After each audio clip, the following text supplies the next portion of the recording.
suspect bilang driver, kumpleto naman sa mga kaukulang clearance ang suspect kaya hindi sila nagduda sa kanyang pagkatao.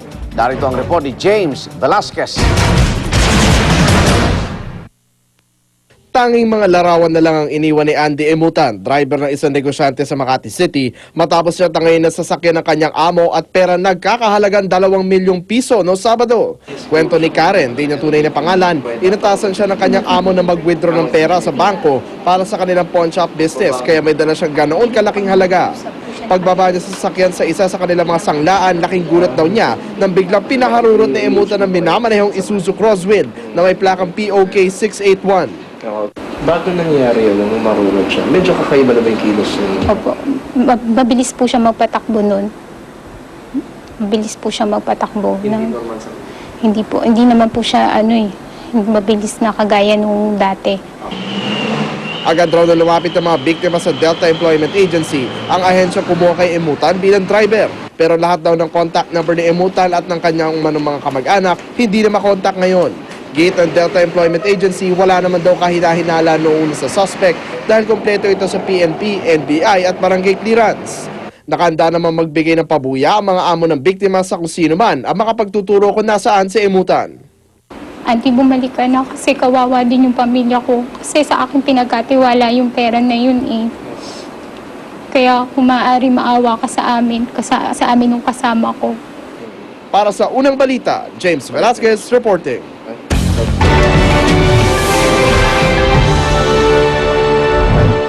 Mga rallyista at mga pulis nagkagirian sa Kenya. May 100 demonstrador ang nagmarcha sa lansangan ng Nairobi para iprotesta ang umano'y mataas na presyo ng pagkain at mga produktong petrolyo sa kanilang bansa. Para hindi na umabot sa tanggapan ng presidente ng Kenya ang mga rallyista, tear gas ang ginamit ng mga anti-riot police. May ilan ding inarestong demonstrador. Gumagawa na raw ng paraan ng mga mambabatas para hindi na lumala pa ang nararanasan nilang krisis. Bubong ng kinukumpuning soccer stadium sa the Netherlands gumuho. Isang patay habang 14 ang sugatan matapos mabagsakan ng bakal. Kinukumpuni ang stadium para palakihin ang seating capacity nito. Abala naman ang mga rescuers sa paghahanap sa mga posibleng na-trap sa guho.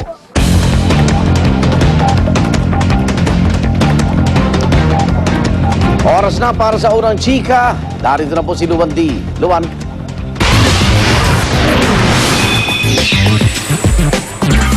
Salamat, Igan. Pinakaabangang world premiere ng 8th and last movie ng Harry Potter sa London, dinumog ng fans. Dumating din sa red carpet premiere ang ilang cast ng Harry Potter and the Deathly Hallows Part 2. Narito ang report. Dagsa ang Harry Potter fans sa Trafalgar Square sa London para sa premiere ng Harry Potter and the Deathly Hallows Part 2. Galing pa sa iba't ibang bansa ang ilang tagahanga. Siyempre, hindi nawala mga kontodo bihis sa kanilang wizard costumes. Hindi alintana ng fans ang siksikan, mapanood lang ang pagtatapos ng adventures ng sikat na wizard.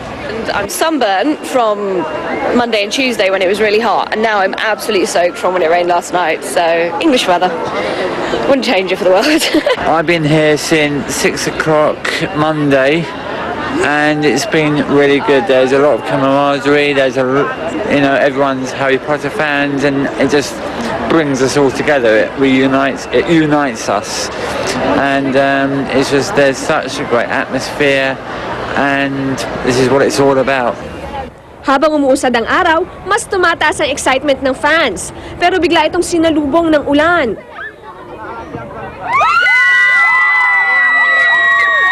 Pero ang mga tagahanga ni Harry hindi nagpatinag.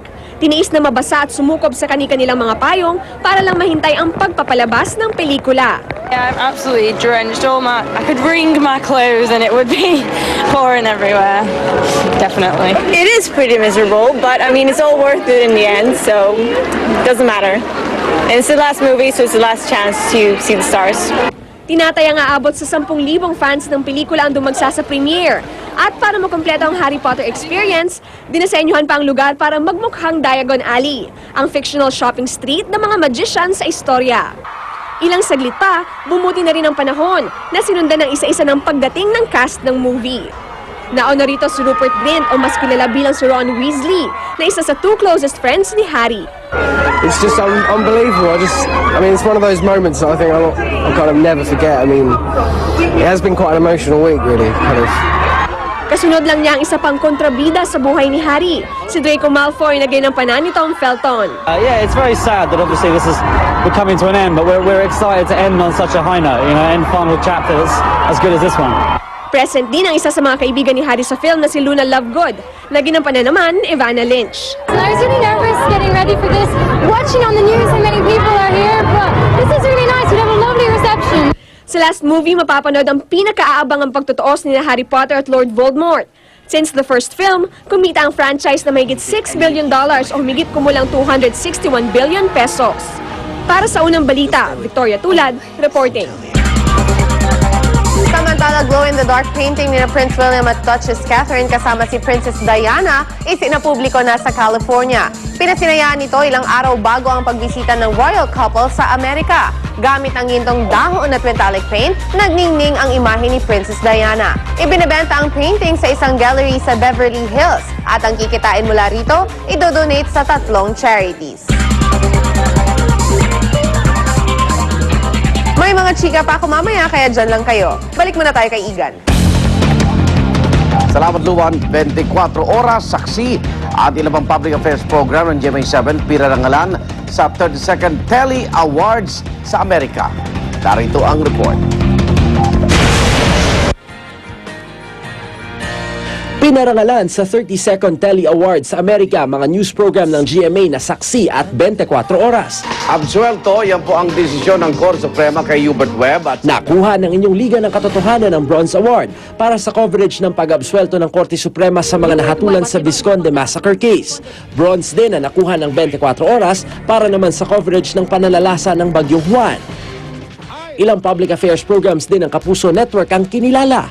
Unang-una na po dyan ang environmental documentary ng GMA na Planet Philippines na tumuklas sa mga pinakatago-tagong likas na yaman ng Pilipinas na isa sa mga itinuturing na biodiversity hotspot sa mundo.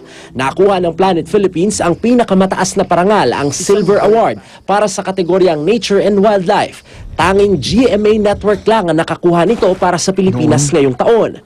Nanalo naman ng bronze ang Reporter's Notebook para sa episode nitong pinamagatang Huling Hantungan na tungkol sa mga isyu sa mga sementeryo. Nagwagi rin ng Bronze Award ang Art Angel para sa episode nito tungkol sa National Children's Book Day. Kinikilala ng Telly Awards ang mga pinakamahusay na programa sa telebisyon, pelikula at mga palabas para sa internet. Kaya naman. Para sa unang balita, Steve Dailisan reporting. Samantala, binigyang parangal ang programang investigador sa 44th U.S. International Film and Video Festival.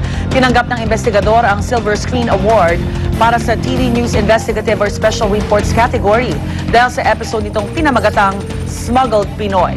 Ipinalabas ito noong September 2010, kasabay ng ika-10 anibersaryo ng programa. Tungkol po ito sa lantarang operasyon ng human trafficking ng mga Pilipino sa ilang bansa gaya ng Malaysia. Ang investigador na kilala rin bilang Sumbungan ng Bayan ay ang nag-iisang awardee mula sa Pilipinas.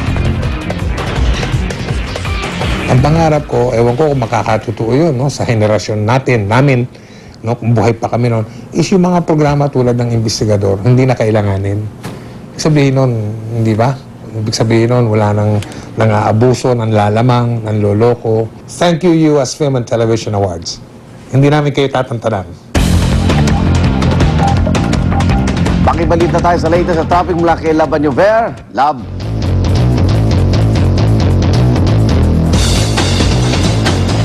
Maraming salamat, Igan, sa mga oras na ito, mga kapuso. Ito na po ang daloy ng traffic ko. Medyo umaambon na. Unahin po muna natin.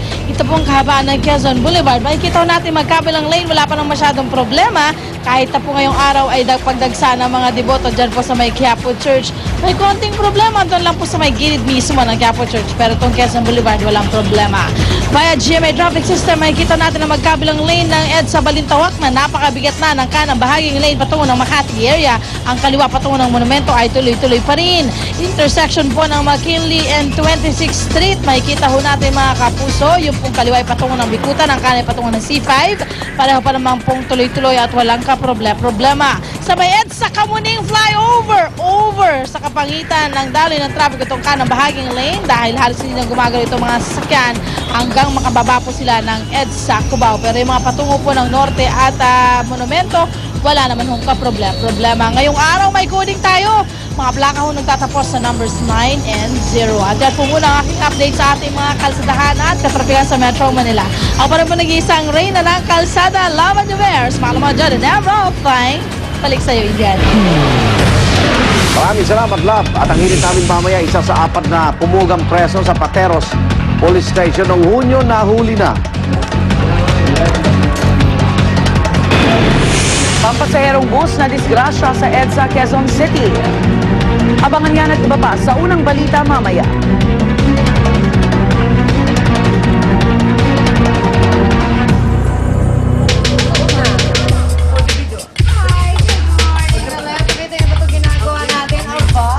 Chocolate ito, syempre, matamis, masarap. Pero Mare, Oh yes. ang mga matatamis, ang mga Pilipino talagang hindi ka sa mahilig sa matamis, di ba? Oo naman, actually